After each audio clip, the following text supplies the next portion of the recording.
আসসালামু আলাইকুম। আমি হচ্ছি শাহাদাত হোসেন শিহাম। এই আজকে আপনাদেরকে একটা সুখবর জানাই। সবাই আমার জন্য দোয়া করবেন। আমি আমাদের এখানে চট্টগ্রাম থেকে আমিনাবাদ ইনসাফ হোটেলের এই উপর থেকে কতগুলা কেনাকাটা করছিলাম। ওখানে একটা নতুন পাঞ্জাবি বাজার শোরুম খুলেছিল। ওখান থেকে কিছু এই ১৭০০-২১০০ টাকার কেনাকাটা করছিলাম ঈদের সময়। তো সেখানে কুপন দিছিল আমাকে একটা, মানে সবাইকে দিছিল। তো আলহামদুলিল্লাহ আপনারা জেনে খুশি হবেন যে আমি আজকে ২ নাম্বার, এই ২ নাম্বার না ৩ নাম্বার এক্সাক্ট ভাবে মনে নেই, এখন ফোন করে বলছিল আমি এই পুরস্কারটা জিতেছি। ২ নাম্বারে লিখেছিল ফ্রিজ, ৩ নাম্বারে লিখেছিল স্মার্টফোন। আমি এখনও নিতে যাই নাই। তো আমার আব্বুকে বাড়ি থেকে কল দিছিলাম, উনি আসতেছে।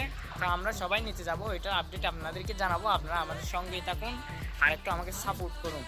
আমি আপনাদেরকে দেখাবো ইনশাআল্লাহ, কী পাই আপনাদেরকে দেখাবো। আসসালামু আলাইকুম।